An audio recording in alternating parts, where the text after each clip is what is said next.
abajo. Y por ahí parece que ellos lo sacaron por ahí. Entre los dos, entre la mujer. Venga para acá, venga. Entonces aquí comenzó la discusión. Exactamente. Aquí viene y le da el machazo al señor. Aquí. Entonces el señor Y brincó, cayó para allá abajo. Y cayó aquí abajo. Aquí fue que se tiraron el señor. Sí. Enfócame aquí abajo. Wow, por eso Estaba casi medio. Lleno De materia fecal de los puercos. Ellos lo tiraron aquí. Sí, y entonces lo taparon con esa tapa, mira. Wow, entonces cuando nosotros nos cansamos de buscarlo. Con esta tapa lo taparon. Sí, porque la tapa estaba allá. Y no lo encontrábamos. Y le digo yo al muchacho, sí, se llevan el motor, coño. Ahí está seca por aquí. Y cuando vinimos aquí lo destapamos y no lo vimos. No, porque estaba negro. No, y estaba para abajo. Okay. Pero entonces...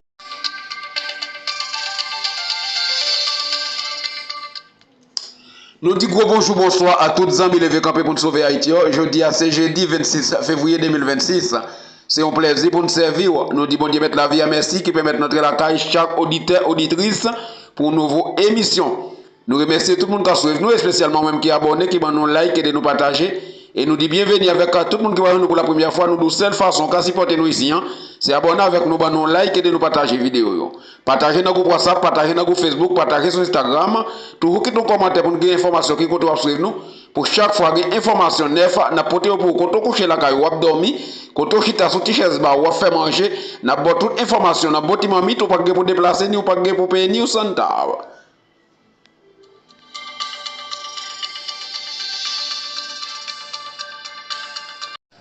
Oui, amis auditeurs, auditrices, amis levés campés pour nous sauver Haïti. Quand on parle ensemble avec vous là, la vie compatriote haïtienne qui vivent en République dominicaine est exposée. La vie communauté haïtienne est vraiment exposée à cause des gens situation en parler là. Nous connaissons 15 février comme un gros marche était fait. Groupe anti-haïtien, ça, moun sa pas vle ouais haïtien. Qui a fait voir au passé, puis si vous avez un délai de 10 jours, si l'autorité n'a pas réagi avec par la force, c'est eux-mêmes qui vont le mettre haïtien dehors. Mais quand on a parlé ensemble avec vous là, haïtien tout va faire parler d'eux pendant ces semaines. Il y a des haïtiennes qui font gros dégâts. Nous parlons pas ensemble avec vous. Des haïtiennes qui font gros dégâts dans une zone où les sans ici, dans la capitale République dominicaine. Et information qui vient plus engraver bagaille là, quand on a parlé ensemble avec vous là, c'est citoyen ça. Ou regarder sur l'écran, d'après information qui vient nous, monsieur coupé tête patron. Monsieur coupé tête patron, monsieur a seulement 15 jours de travail avec Dominicain. Dans 15 jours, résultat, monsieur arrivé couper tête patron. Il finit couper tête patron, il prend moto le patron, il prend madame, il chape, il lage chat, comme on dit. Il lage chat, il prend madame, il lage voile. Son frère, monsieur, arrêté. Et frère n'a pas aucune information pour le bailler, pour arriver à arrêter citoyen en qui zone niée, qui côté là le cacher, qui côté le fait. Quand on a parlé ensemble avec vous là, bagaille vraiment grave en République dominicaine pour haïtien. D'après information, citoyen les coupé tête patron sous 15 jours quelqu'un a travaillé ensemble avec lui, mais patron qui travaille c'est élevage cochon patron a fait. Monsieur t'a équipé cochon pour patron, on va le caille contre monsieur traité. Semble la même caille cochon et tout. Depuis sous caille monsieur traité ou déjà ouais monsieur pour monde qui était utile dans le pays d'Haïti. Vous comprenez? On va le caille côté monsieur traité plus d'après information qui les chercher patron, monsieur coupé tête patron la gueule dans une force toilette, côté la toilette, c'est là il lague patron. Il coupe tête li et puis il la gueule dans force toilette là. Voilà tout ça. Il la gueule dans toilette là et puis il prend moto le patron encore, il la chat. C'est manchette monsieur yo vinn qui plein sang pendant qu'il a chargé. Et avec sandal monsieur qui vient faire connaît qui vient faire yo ouais à clair c'est monsieur qui fait travail là. Parce que monsieur pas de aucune information quand monsieur était dans discussion ni rien avec patron. Seulement les frères arrivé li dit son groupe monde qui débarquer puis sur premier monsieur aller. Nous, comment nation pas nous vraiment méchant. Leur font certaines actions comme ça dans le pays monde. Ou par contre qui conséquences. Et plus lui même ni qu'à l'école embarrage là, regarder il prend Haïti mettre devant. Mais si là il vivre dans le pays, qui a pas les conséquences là. Mais demain, Dieu veut, c'est 27 février. Nous connaissons 27 février qui ça représente pour la nation. Par contre, dans quelques heures, qui ça va passer. Nous par contre, dans quelques heures, qui ça va passer. Et puis, nous allons regarder des demoiselles, ça encore. Pendant ces semaines, nous avons fait gros dégâts dans le pays. Quand il y a un problème avec un matlote, demoiselles, ça, ils reconnaissent, tout le monde reconnaît sur TikTok, là, ils ont ça mental, là, relais. Sniper, des demoiselles, ça, débarqué dans un appartement. Ils prennent 10 faits, on va regarder tout le ça, on va partager la vidéo ensemble avec nous. Et plus, ils prennent 10 faits, ils mettent 10 faits. Ils mettent 10 faits dans l'appartement. Bon, l'appartement pas même revient avec matelot, jalousie fait, il fait travail ça. Ou même cap côté moi, pendant que je partage la vidéo ensemble avec vous, et on va partager le tout pour l'autre monde tandel. Nous avons un commentaire où dit est-ce que Haïtiens, nous-mêmes, nation haïtienne, est-ce que nous avons vraiment problème? Est-ce que nous avons problème? Est-ce que quand je parle ensemble avec vous là, c'est presque tout le pays contre nous. Mexique, il y a un plan, un agenda pour lever contre Haïtiens pour mettre dehors. Nous, dans le pays États-Unis, paradis pour qui ça va dérouler. Nous, dans le pays Mexique, il y a un plan pour mettre Haïtiens dehors. Et puis Chili, dans quelques années, qui ça peut passer, il y a un agenda tout pour mettre Haïtiens dehors. Comment bagage pour le dérouler?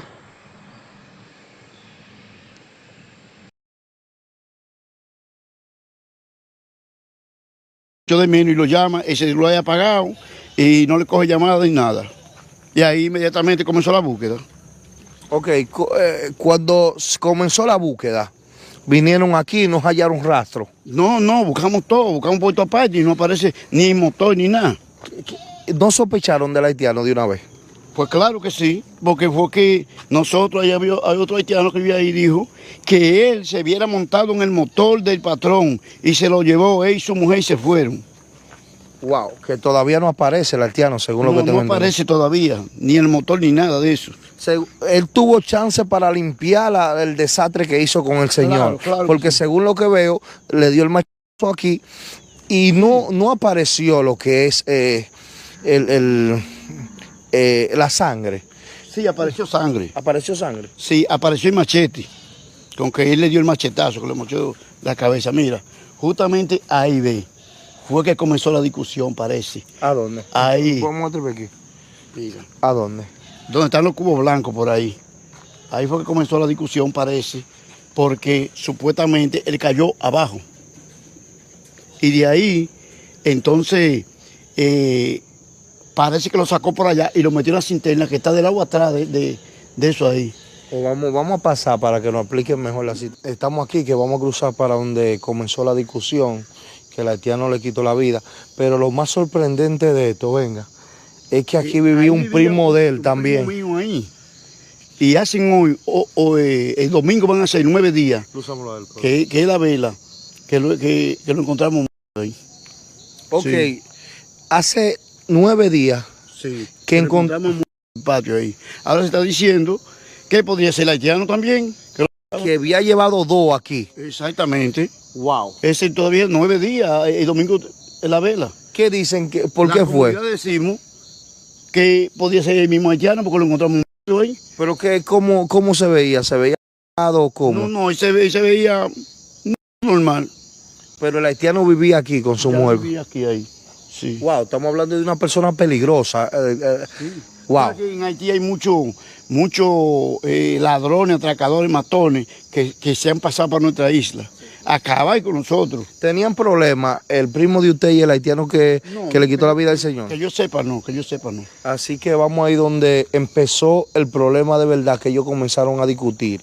Y donde hallaron el machete después que le hubiese quitado la vida al señor. Me dice que fue aquí que comenzó la discusión. Sí. Según lo que se decía era que la persona pensaba que ellos estaban discutiendo por los puercos. Exactamente. La discusión comenzó aquí. El haitiano vivía ahí en ese cuarto, ahí con su esposa. Ok. Y lo que sucedió aquí. Porque el colín lo encontramos ahí. ¿A dónde encontraron el colín? Ahí, en esa vasita de madera metido. ¿Aquí? Sí. Y supuestamente que cuando él le dio, él cayó por ahí, vea. Esposa arrastrado, cayó allá abajo.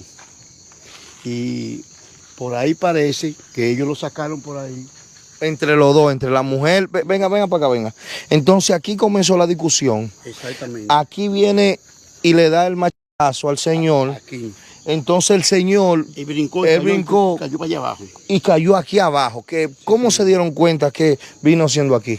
Sí, porque él duerme ahí y estaban aquí afuera, porque ahí vive un haitiano ahí. Ok, entonces también por la sangre se dieron cuenta. Sí, que había sangre por aquí. Wow. Entonces el haitiano vino y dejó el machete aquí Se mismito. lo metió ahí, se llevó el motor, le quitó todo lo que tenía y se fue. Según